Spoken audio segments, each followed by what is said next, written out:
What's good with y'all boys, man? Y'all already know what it is, man. Welcome back to Hood Reacts.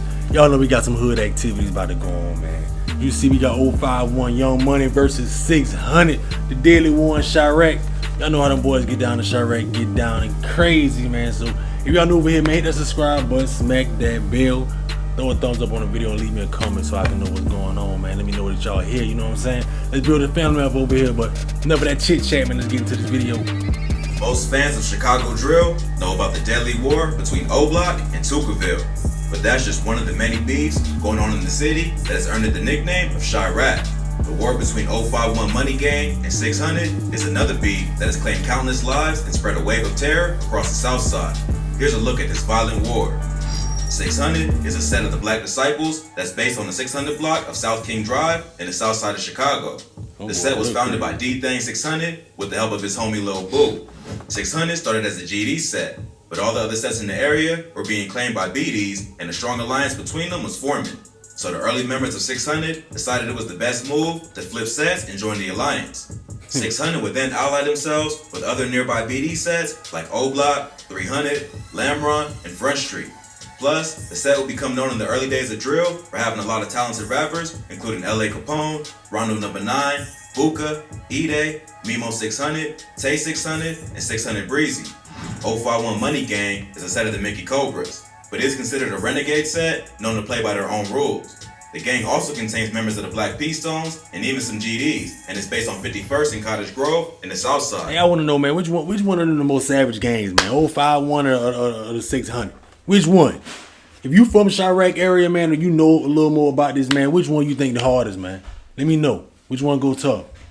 051 Money Gang didn't have as many famous rappers, but they did have plenty of well-known street savages, including 051 Melly, Drilla, Rose, Lil Mark, Kiddo, A-Ro, Fathead, and T Streets.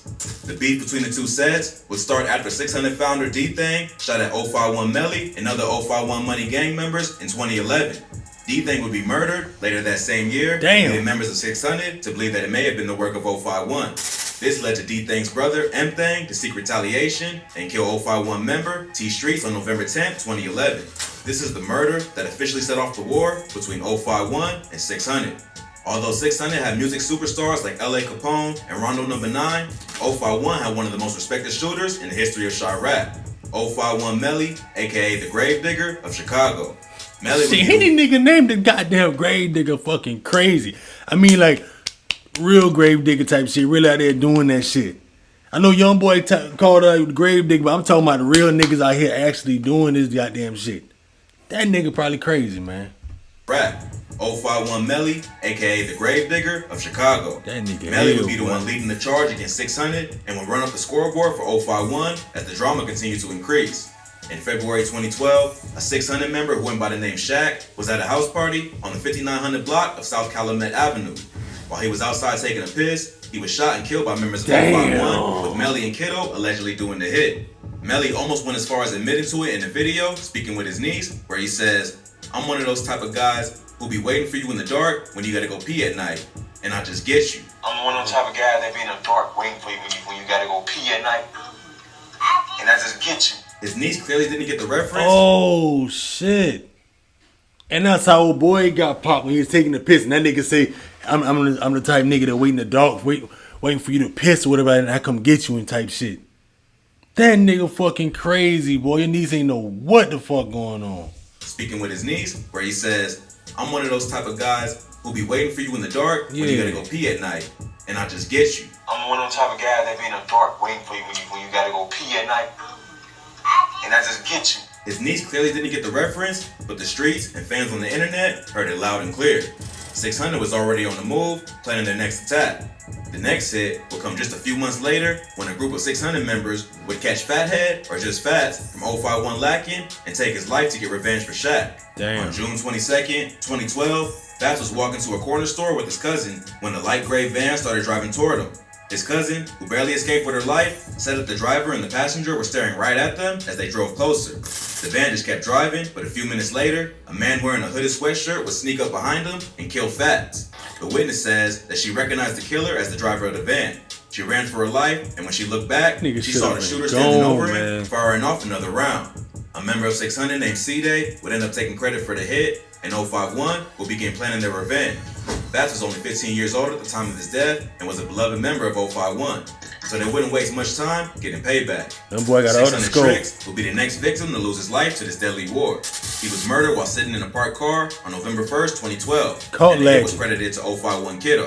So the beef was really heating up, with bodies dropping left and right, Hey, no these one in sight. motherfuckers be getting like caught slipping, man, like slacking in the damn car and shit, man. You gotta have your head like a motherfucking bird in the motherfucking car, like boom, boom, boom, boom, boom. It's crazy, man. Niggas get too fucking comfortable. Know they out there like in the trenches doing that shit, and you out there just thinking everything's sweet. That shit crazy. Kiddo. So the beef was really heating up, with bodies dropping left and right and no end in sight.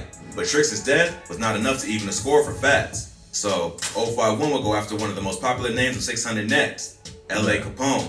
L.A. Capone was well known in the city and one of the most popular rappers in 600. He built a major buzz with tracks like Play for Keeps and Round Here, so many thought that he would be the next rapper from Chicago to blow up. But before he could make it big like Keith and Dirt, he would be killed after leaving the recording studio by members of 051. On September 26, 2013, LA was walking down an alley near 70th Street and Stony Island Ave after just finishing up a recording session. As he was walking to his car, a vehicle pulled up and started letting off shots, hitting him in the thigh and lower back. The rapper didn't die right away and was taken to Northwestern Hospital, but he ended up passing away from his injuries just a few hours later. The death of L.A. Capone was not only a major blow to 600, it hurt everyone in Chicago, especially the BDs. Damn. L.A.'s death was more payback for the murder of Fats, and it's been rumored that he was in the car with C-Day that night. It's also been rumored that before he was killed, Tricks had been kicked out of 600 for snitching on Dro Philly. So his death wasn't enough to satisfy their taste for revenge. They had to take out one of 600's biggest members, and L.A. seemed like the perfect target. Not long after, two members of 051 would be arrested for LA's death. 051 Lil Mick would eventually go down as the shooter and be sentenced to 60 years in prison for the murder. 051 Rockhead. Damn, buddy got an old crazy shaved head and a fat ass neck, boy. God damn. Shooter and be sentenced to 60 years in prison for the murder. That nigga look crazy. 051 Rockhead was also there for the shooting and was given a sentence of 45 years as an accomplice. After LA's death, 600 would be looking for serious payback. They were not only losing street cred after two members got hit back to back, they were also losing their strength in the music industry with their best rapper gone. The perfect opportunity for revenge would come after 051 rapper Lil Mark dropped a diss track against a bunch of BDs, including 600. On March 25th, 2014, Lil Mark dropped a remix to the Lil Durk song Competition called No Competition that featured disses to both alive and dead BDs.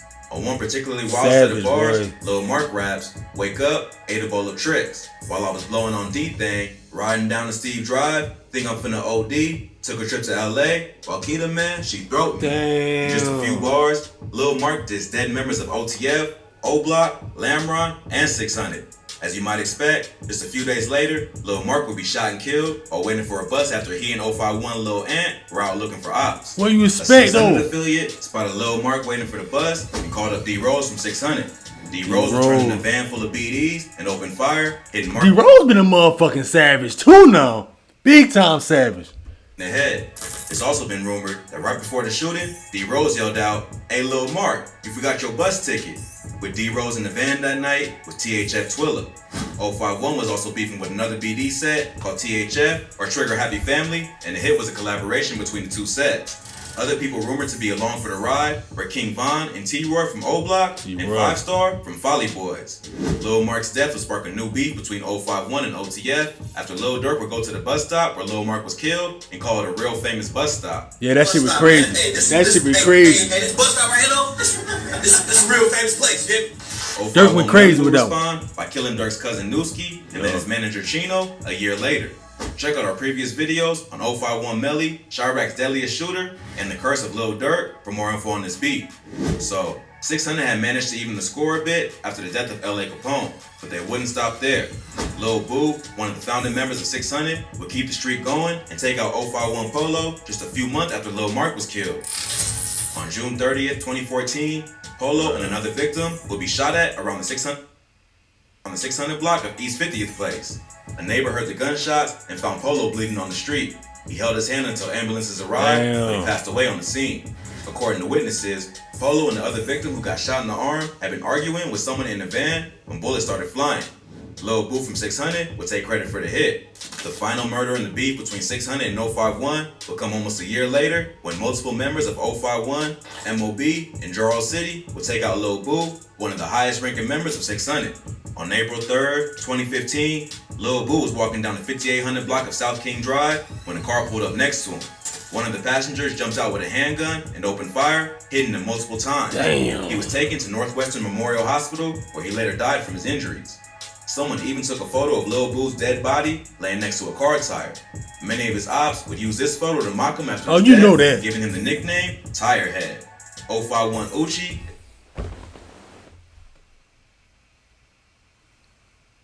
Them niggas call that nigga Tire Head, boy. I tell you, niggas be savages dissing the motherfucking dead, boy. Motherfuckers is crazy, boy. Photo to mock him after his death, giving him the nickname Tire Head. 051 Uchi is credited with the hit, but in the car with them was A-Ro from 051, Bebe from MOB, and Motor from Jarrell City. After that, the beef between 600 and 051 would start to die down. By that point, 051 had earned the title as one of the most hated groups in Chicago and would move on to beefing with other gangs. After the death of Lil Boo, 600 would start to unravel. They had already faced a major loss after C-Day and Rondo No. 9 would be arrested for the 2014 murder of a cab driver named Javon Boyd.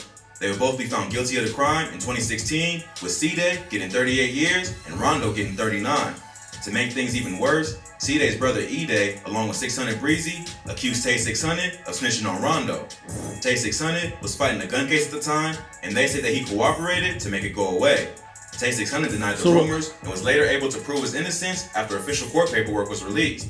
Yeah, like it was a fake statement floating around, and it said in the statement, I, Jamonte D. Carbon, I heard about that. Rondo and C-Day shoot the person 5 times, you know, and the statement was so niggas fake got that you time read the to do that statement, shit. one, court document's not gonna say Rondo and C-Day, it's gonna say Courtney and Clint, and then like the dates on the fake statement was all type of Niggas believe that shit though. The addresses was up. But the allegations definitely hurt his reputation and caused internal issues within 600. So after Lil Boo died, it seemed like 600 lost direction and everyone from the gang just went their separate ways. 051 Melly will be murdered at a house party in 2019, but not by a member of 600. Just recently, E-Day 600 was shot and killed in Chicago after attempting to leave the streets alone and start a legal trucking business. Shit. The motive behind E-Day's death That is shit not been always revealed, but it could have been the result of OB, possibly with 051 Money Gang. Niggas be thinking when they about to damn just try to leave the streets alone and shit and try to do shit legally, this shit gonna stop. That ain't gonna happen, bro. That karma gonna come back around to you regardless. That energy you put out gonna come back to you, boy. I wish he would have been able to change or whatever like that and did the shit legally, but them boys didn't want to see that happen, man. We all know how that go. Check out our previous video on E-Day 600 shot and killed in Chicago, RIP, for more info on this case. The feud between 600 and 051 Money Gang was one of the deadliest in Chiraq history, but it ended just as quickly as it began. But that's how these beefs happen sometimes. One instance of disrespect can lead to an all-out war until everyone is either dead or in jail and no one is left on the streets to continue the battle. But both crews will go down in hip-hop history as two of the most respected gangs to ever run the streets of Chicago. That been crazy, gang, man. Hey, y'all let me know, man, what's the scope going on with that right there, man? 051 and 600. Who winning? Cause them boys going tit for tat, man, back and forth. I take one. I take two, you take three, however that shit go, man. That shit crazy, man. Leave me your thoughts down below. Don't forget to subscribe to the channel, man. Leave a thumbs up on the video, man. Let's get this gang big over here, man. Hood reaction, let's get it. Catch you on next video, man.